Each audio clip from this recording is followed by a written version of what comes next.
जय मसीह की। Good morning. आज सुबह प्रभु के वचन पर हम मनन करेंगे। कल हम लोग मरियम के बारे में सीख रहे थे और आज उसी के कंटिन्यूएशन में कुछ और बातों को हम सीखेंगे। कल हम लोगों ने देखा था कि जिब्राइल नामक एक स्वर्गदूत मरियम के पास आता है और मरियम से कहता है कि तू गर्भवती होगी और तू एक पुत्र को जनेगी। और ये सारी बातों को स्वर्गदूत मरियम से कहता है और एंड में मरियम क्या कहती है? मरियम वहां पर कहती है कि मैं प्रभु की दासी हूँ, परमेश्वर के वचन के अनुसार मेरे जीवन में सारी बातें होने पाए।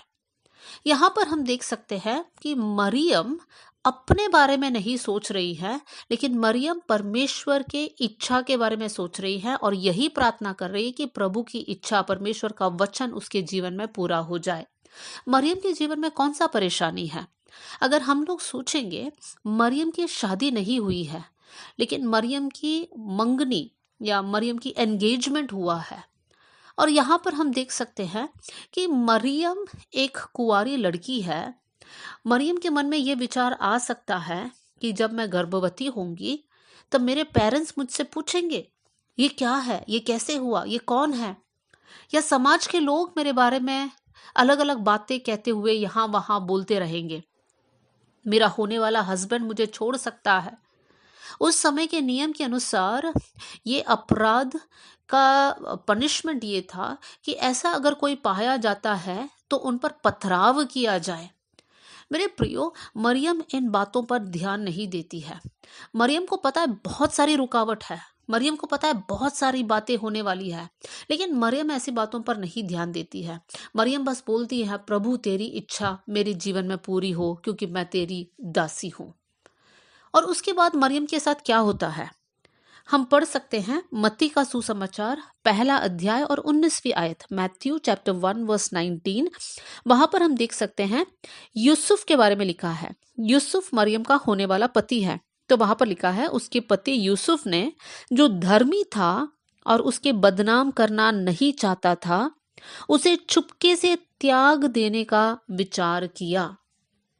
यूसुफ जो मरियम का होने वाला हस्बैंड है, यूसुफ को पता चला कि मेरे होने वाली वाइफ मरियम गर्भवती है।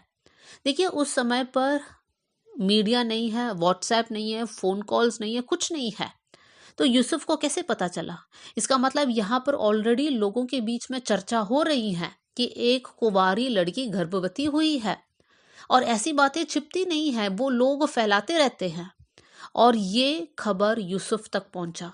यूसुफ एक अच्छा इंसान था, धर्मी इंसान था। वो नहीं चाहता था कि मरियम की बदनामी हो, लेकिन वो ये भी सोच रहा था कि मैं मरियम को छोड़ दूंगा, लेकिन मैं मरियम को बदनाम करना नहीं चाहता हूं, मैं चुपके से उसको त्याग दूंगा। मेरे प्रियो, मरियम का घर बसने से पहले ही टूटने पर है। मरियम के जीवन में कितने सारे प्रॉब्लम्स, लोग खिलाफ बोल रहे होंगे, उसका शादी टूटने पर है, उसका पूरा फ्यूचर, जो सपने उसने देखे थे, वो सब टूटने पर है। लेकिन यहाँ पर हम देख सकते हैं, मरियम यूसुफ के पास दौड़कर समझाने नहीं जाती है, मरियम लोगों को भी समझाने नहीं जाती है, लेकिन मरियम के लिए परमेश्वर स्वयं लड़ता है।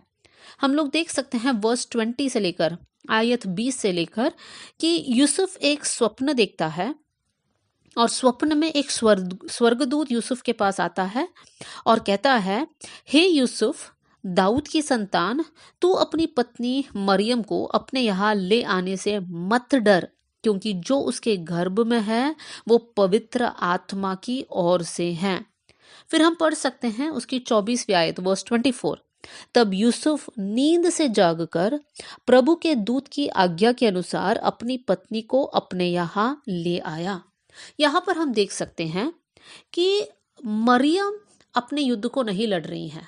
मरियम का बस एक ही चाहत है, और वो ये है कि प्रभु की इच्छा मेरे जीवन में पूरी हो जाए। और जब मरियम इस दिशा में बढ़ती है, मरियम के हर एक रुकावट परमेश्वर उतर आकर कार्य करता है और मरियम के लिए रास्ता खोलता है। परमेश्वर अपना दूत भेजकर यूसुफ को समझाता है और यूसुफ वैसे ही करता है जैसे स्वर्गदूत समझाता है। स्वर्गदूत कहता है तू मरियम को नहीं छोड़ना, मरियम को अपने साथ घर ले जाना, और यूसुफ वैसे ही करता है।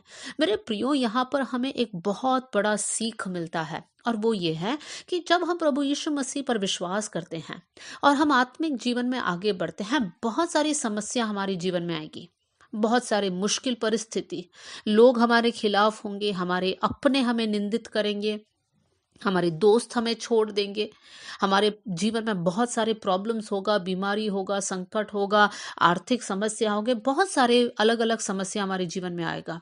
लेकिन मेरे प्रियो, हमें इन बातों पर ध्यान नहीं देना है। अगर हमने हमारी परेशानियों पर ध्यान दिया तो हम आत्मिक जीवन में आगे नहीं बढ़ पाएंगे।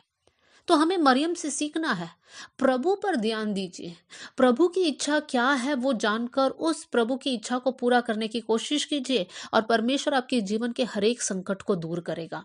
बहुत से वक्त लोगों के जीवन में ये होता है कि संकट को देखकर, परेशानी को देखकर, लोगों को देखकर वो लोग चुपचाप पीछे हट जाते हैं। उनके अंदर इच्छा तो है बढ़ने का, लेकिन वो लोग बढ़ते नहीं हैं। क्यों? क्योंकि वो लोग प्रॉब्लम्स को देख रहे हैं, वो लोग प्रभु की ओर अपनी आंखों को नहीं उठा रहे हैं। आज हमारे जीवन में हम लोग इस वचन को लागू करने वाले बन जाए। क्या है वचन?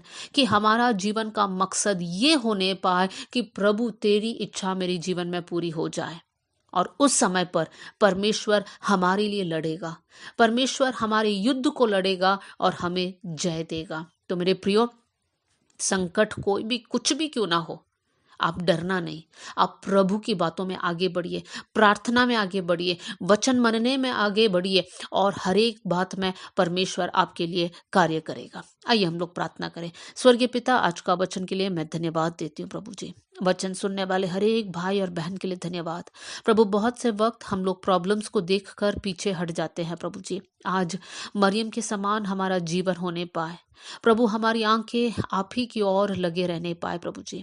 प्रभु, हम लोग प्रार्थना करना चाहते हैं, वचन मनन करना चाहते हैं प्रभु जी, आराधना में आगे बढ़ना चाहते हैं, हम लोग संगति में बढ़ना चाहते हैं प्रभु जी। आप हमारी मदद करना प्रभु जी। हमारे सारे प्रॉब्लम्स आपके हाथ में हम समर्पित करते हैं। आप हमारे लिए लड़ना कर हम प्रार्थना करते हैं।